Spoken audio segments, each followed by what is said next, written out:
Hey man, it's great to have you in my garage. If you clicked on this video to learn how to fix a stuck rear brake on a vintage Harley, you're in the right place. Let's wind this thing up.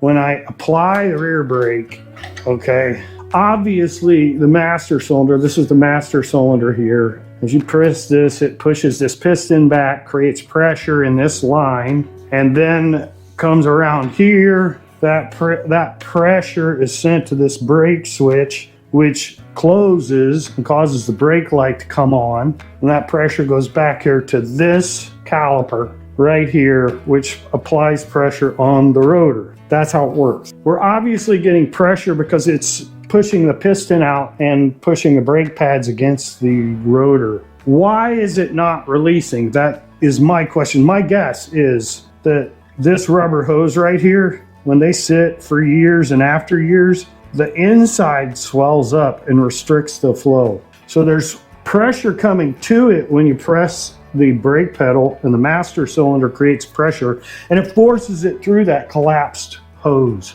But the backflow is not under pressure, so it won't go back, so it ends up hanging up. Although this one's hanging up really bad, as if very possibly this caliper is seizing. So how do we go about figuring that out? And as I think about it, I think we can probably, what I did here too is I bought this one-man brake bleeder because it was like 10 bucks. How about together, we'll try this one-man brake bleeder kit. And if you can do what I do for 10 bucks, maybe it's not quite as easy or as quick, but it's a super chillax, man. I mean, if this is what we have. We're gonna use this to catch the brake fluid as I open this. So what I'm gonna do here, if this is a pressure situation that won't go backwards, okay, think about this. So when we break this bleeder open, okay, we're gonna release the pressure that's built up inside this caliper. If when we release this and we release the pressure that's on the caliper and the back wheel begins to spin, then this caliper is free and the restriction is in this line or in the master cylinder itself. So here, let's give this a shot. So it's open and it's still stuck. Let's make sure we got it open far enough. So nothing coming back, see? Look at that, nothing at all. So I would say, it is my opinion, okay, that the problem then is right here, that has somehow seized up. So let's remove it and see if we can figure out why. So you just basically have an Allen here. Know that when I was looking this over, thank Harley, and everything on the front is absolutely different sizes than the caliper on the back. So there's always a good thing to have in your pocket is a magnetic screwdriver.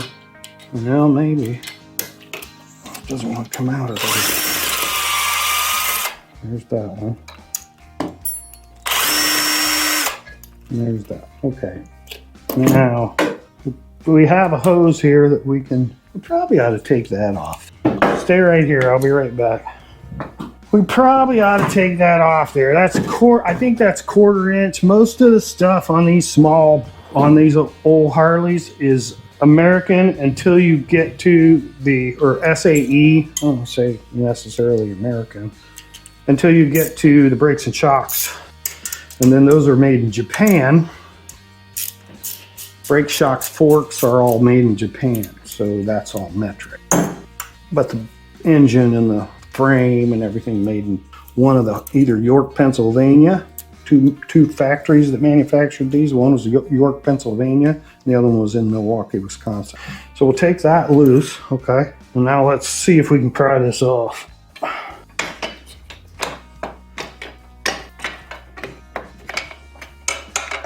Well, it would be great if I don't have to rebuild this whole thing. So here's the caliper, and that piston should move back in this caliper. And this is actually tight, so let me loosen that. So this brake bleeder is loose, see? So when we push that back, see? Put this on here so we don't, when I squeeze this, it doesn't squirt all over the place. So make sure you're using the right brake fluid, number one. Number two, always try to cover stuff up so you're not like this. If I was to use this, squeeze this, and not put something on it, we'd end up with a marked up caliper. And of course, this thing is 1984, 1985. So how old is it? Did you see that move back through there when I squeezed it? See this bubble right here? Watch that bubble move. Gone. So this is actually going back. See? And I don't know why it was stuck. Maybe it was just in one position for so long that it, what we can, I don't want to mess this up. Wow, that's a weird seal. It's like held on there with snap ring. So let's take this seal off. See if we can keep from ruining it. We'll take this seal off. Okay, we're gonna have to push it out. Now I'm gonna reach over here and you watch this piston and tell me if that piston moves when I push this brake pedal. Oh. And tighten up the bleeder screw. Look how nasty that fluid is. I mean, it should be all but clear, if not, but it's real cloudy, which cloudy in the fluid means moisture in the fluid. And that's what happens when they sit. The moisture is in the fluid. So let's see if that'll move. I bet it does. See it moving out when I push this? Yep. Okay, so I don't know what exactly happened here. So we're gonna close the brake bleeder. Okay, now we're gonna push this back again. Sometimes I still do stuff the old school way, right? Like there's the proper tool for this or a C-clamp, but I use them at work, but I don't have one. I probably have one if I looked hard, but I just don't know why. I mean, I've used this like this for years and it works, so, okay.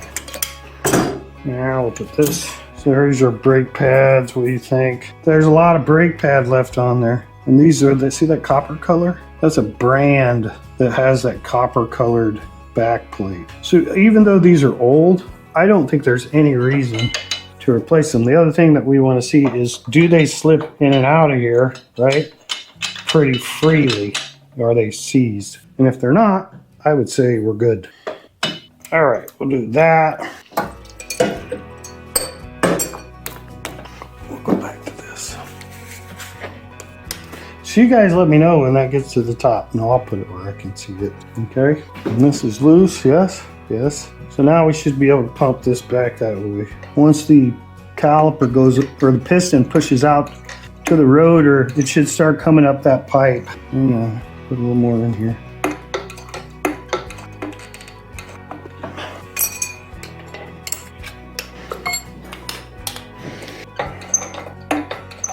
Now that looks a whole lot better, doesn't it? Huh? That looks like more what was in this thing here.